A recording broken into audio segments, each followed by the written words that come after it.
नमस्कार बच्चों, आपका स्वागत है आज की कक्षा में। आज हम वर्कशीट नंबर 3 के विषय में बात करेंगे, कक्षा 7वीं के लिए। और आज का विषय है आंकड़ों का संगठन। आपने आज तक जाना कि आंकड़े क्या होते हैं।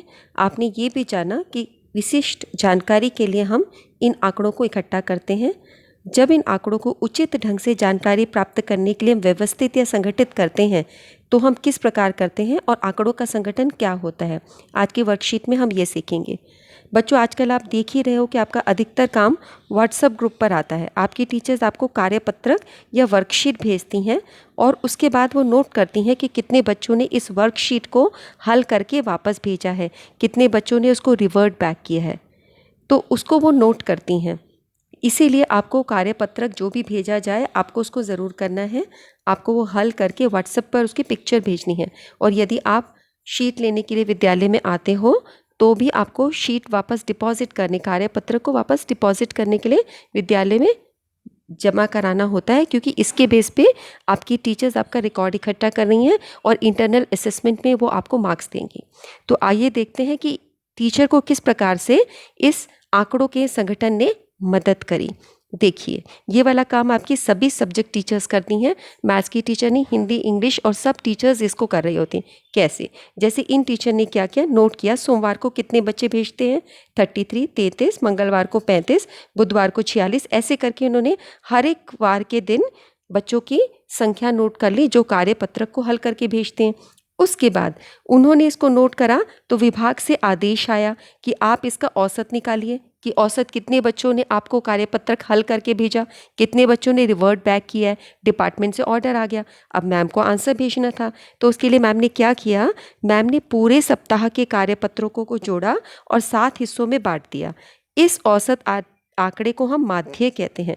तो मैडम ने माध्य निकाला और जिसको हम आमतौर की भाषा में बोलते हैं औसत निकाला।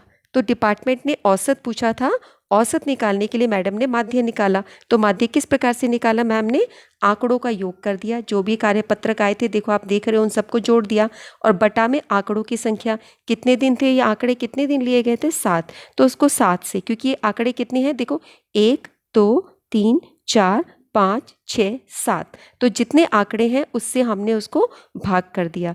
तो जब इसको हमने हल किया हमारा उत्तर आ गया 37। तो 37 इसका माध्य या औसत है। ठीक है।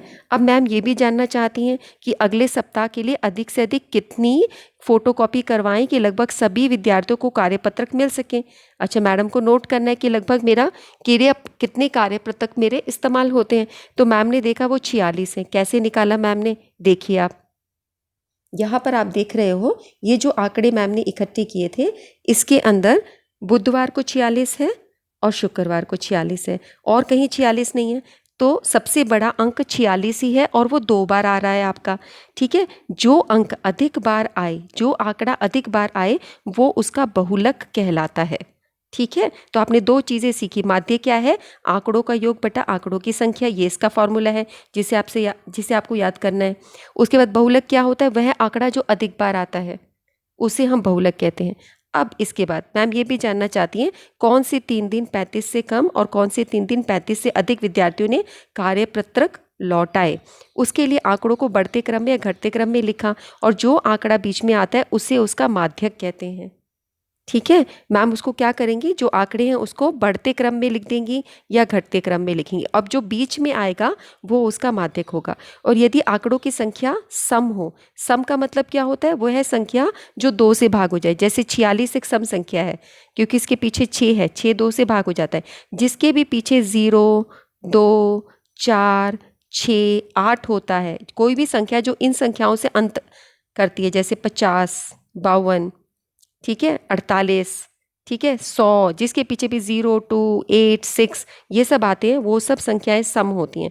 तो जब हमारे आंकड़े सम संख्या में हो तो बीच के दोनों आंकड़ों का औसत माध्यक होता है। तो उसके 2 बीच निकलते हैं, उसके सेंटर में 2 वैल्यूज़ होती हैं, उन दोनों वैल्यूज़ का तुम फिर क्या निकालते हो, माध्य निकालते हो। तो इस प्रकार से माध्य, माध्यक और बहुलक निकाले जाते हैं। आगे देखिए। अच्छा, अब हमें अभ्यास करना है। बताइए कि निम्नलिखित कथन सत्य है या असत्य है। पहला देखिए, बहुलक आंकड़ों में से सदैव एक संख्या होती है, ये सत्य है। इसको हम बोलेंगे ट्रू, पहला सत्य है। कि बहुलक हमेशा आंकड़ों के अंदर से ही निकलता है। वह संख्या जो सबसे ज़्यादा बार आ रही है, वह आंकड़ा जो बार बार रिपीट हो रहा है सबसे ज़्यादा, उसको हम बहुलक बोलते हैं। दूसरा देखिए, माध्य दिए गए आंकड़ों में से एक संख्या होती है, ज़रूरी नहीं, असत्य। ये ज़रूरी नहीं, हो भी सकती है और नहीं भी हो सकती, तो हम लिख रहे हैं असत्य, तो ज़रूरी नहीं। ठीक है। उसके बाद अगला देखिए, तीसरा, माध्यक आंकड़ों में से एक संख्या होती है, ये भी ज़रूरी नहीं है। माध्यक ऐसा भी हो सकता है उसके दो बीच हों, सेंट्रल वैल्यूज दो हों, तो फिर हम उसका क्या करते हैं, उन दोनों को जोड़ के उसका माध्य निकालते हैं। तो ये भी आपका ज़रूरी नहीं, हो भी सकता है और नहीं भी हो सकता। ठीक है। अगला देखिए, कक्षा 2 के एक मूल्यांकन में प्राप्त किए गए निम्नलिखित अंकों को सारणीबद्ध रूप से संगठित कीजिए। अब इसको संगठित करते हैं, पहले हम सारणीबद्ध बनाते हैं और फिर इसका परिसर निकालेंगे, फिर इनका माध्यक, माध्य, बहुलक और माध्यक तीनों चीज़ें निकालेंगे। ठीक है। तो ये क्वेश्चन आपका इंपॉर्टेंट है, आज की वर्कशीट में आपको ये हल करना आना चाहिए। ये देखिए, ये सारे आंकड़े मैंने यहाँ लिख लिए, ये मैं इसको सारणीबद्ध कर रही हूँ। ठीक है। तो आप देखिए, संख्या 1 है सबसे छोटी संख्या, संख्या 9 है सबसे बड़ी संख्या।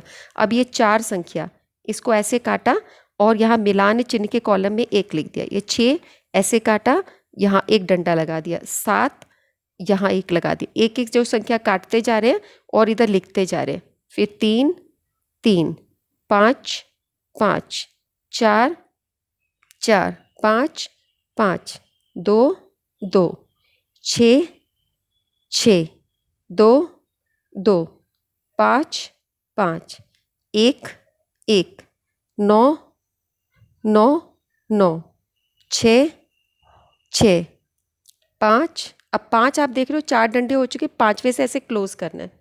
ठीक है। 5 8 8, ये रूल होता है कि 4 के बाद ऐसे ऐसे ये सीधी रेखाएं चल रही, एक तिरछी रेखा खींच के करा जाता है। 4 4, 6 6, 7 7। इस प्रकार से हमने सारे आंकड़ों को लिख दिया। अब हम इनको, ये जो बारंबारता का कॉलम है, इसमें हम इन मिलान चिन्ह को गिन के लिख लेते हैं। 1 है, ये 2 डंडे हैं, ये 1 है, ये 3 है। अब ये 4 और 1 5, ये एक बंडल, एक समूह बन गया, ये 5 का समूह है। और ये तुम्हारी 4 है, ये 2 मैंने बहुत पास पास बना दी, ये 4 है, ये 2 है, ये 1 है, ये 1 है। इसका जोड़ करो, 1 और 1 2, 2 और 2 4, 4 4 8, 8 5 13, 3 16, 17, 17 और 3 20, ये 20 आ गए। तो ये 20 लोगों का ही था, तो हमारी काउंटिंग 20 आई है। इसका मतलब हमने किसी भी संख्या को छोड़ा नहीं। और इस प्रकार जब आप काटते चलते हो ना संख्याओं को, जैसे मैंने ऐसे ऐसे काटा है, तो इसमें कुछ छूटता भी नहीं, गलती भी नहीं होती। अगर आपका ये 20 के बजाय 19 आ गया तो आपने किसी अंक को छोड़ दिया है, और 20 के बजाय 21 आ गया तो आपने किसी अंक को ज़्यादा ले लिया। तो अगर आपका, क्योंकि टोटल बिल्कुल 20 आ रहा है, हमारी 20 ही संख्याएं थी, तो हमारा सारणीबद्ध हो गया। अब हम पहला प्रश्न देखते हैं, क्या है, आंकड़ों का परिसर क्या है। ठीक है, परिसर निकालेंगे। परिसर क्या चीज़ होती है, हमने पिछली वर्कशीट में सीखी थी कि परिसर उसे कहते हैं जो सबसे बड़ी संख्या में से सबसे छोटी संख्या घटाई जाती है। अब यहाँ पे सबसे बड़ी संख्या क्या है, 9, और सबसे छोटी संख्या है 1। तो हमने 9 में से 1 घटाया, हमारा उत्तर आ गया परिसर 8। माध्य निकालेंगे, दूसरा उत्तर। माध्य क्या करेंगे, सभी अंकों का योग, ये सारे जो अंक दे रखे थे उन सबको जोड़ेंगे 100, और कुल अंक यानी 20 से भाग कर देंगे। 100 को जब 20 से भाग करोगे तो तुमको आता ही है ये भाग करना, 0 से 0 कट दिया, 2 पंजे 10, ये आपका 5 उत्तर आ जाएगा। ठीक है। तीसरा प्रश्न है माध्यक। माध्यक के लिए हम उसको एक ऑर्डर में लगा देते हैं, बढ़ते क्रम में, आरोही क्रम, अवरोही क्रम में लगाते हैं। तो ये आरोही क्रम में हमने लगा रखा है। तो अब इसके अंदर ये 20 संख्याएं हैं, 20, तो 20 एक सम संख्या है, तो 20 को 2 से भाग करोगे 10 आएगा। तो दो जो सम संख्या होती है उसमें हमने क्या पढ़ा था कि 2 बीच की वैल्यूज होती हैं। तो 10वीं और 11वीं जो संख्या है वो उसका बीच होगा। कैसे, देखो, 1 2 3 4 5 6 7 8 9 10, ये 10वीं संख्या है, और ये 11वीं संख्या, ये 2 बीच है। अब देखो ये कितनी हो गई, 1 2 3 4 5 6 7 8 9, इधर 9 संख्याएं हैं, इधर भी 1 2 3 4 5 6 7 8 9, 9 संख्या। तो ना दोनों तरफ 9 9 है, ये बीच है। तो अब इसका माध्यक क्या होगा, 5 5 55 होगा, नहीं, इसका माध्य होगा, माध्यक होगा 5 जमा 5 बटा 2, क्योंकि हमें क्या बताया गया था, दोनों संख्या जो है उसका माध्य निकालेंगे। तो दोनों को जोड़ के बटा 2, क्योंकि 2 संख्याएं इसलिए 2 से भाग करेंगे, 10 बटा 2, और क्या उत्तर आ जाएगा, 5। तो इसका माध्यक हो गया 5, ये उत्तर है। ठीक है, आपने देखा मैंने बीच कैसे निकाला है। यदि सम संख्या होती है तो दो बीच में वैल्यूज होती हैं, यदि विषम संख्या होती है तो उसका एक ही बीच होता है। और बहुलक क्या होगा? बहुलक आप देख ही सकते हो, यही संख्या है 5 संख्या जो सबसे ज़्यादा बार 5 बार आ रही है, तो जो सबसे ज़्यादा बार आती है वो बहुलक होती है, इसलिए बहुलक 5 हो गया। तो ये ऐसा आंकड़ा था जिसका माध्य भी 5 आया, जिसका बहुलक भी 5 आया, जिसका माध्यक भी 5 आया। ठीक है, माध्य के लिए हम क्या करते हैं? भाग करते हैं, ये फॉर्मूला इस्तेमाल करते हैं, सभी संख्याओं का जोड़ बटा कुल अंक। और माध्यक के लिए उसको पहले एक ऑर्डर में लगा देते हैं और उसका बीच निकालते हैं। तो विषम संख्या है तो एक बीच होगा, सम संख्या है तो दो बीच की वैल्यूज होंगी, उन दोनों को ऐड करके उसका माध्य निकाल देते हैं, दोनों को जोड़ के बटा 2 कर देते हैं। और बहुलक वो संख्या होती है जो ज़्यादा से ज़्यादा बार आती है। ठीक है, तो ये बहुत ही इंपॉर्टेंट टॉपिक बच्चों आप लोगों ने आज कवर किया है। ये आपका क्लास 7 में चलेगा, 8 में भी चलेगा, 9 में चलेगा और 10 में भी, चारों क्लासेस में इंपॉर्टेंट है।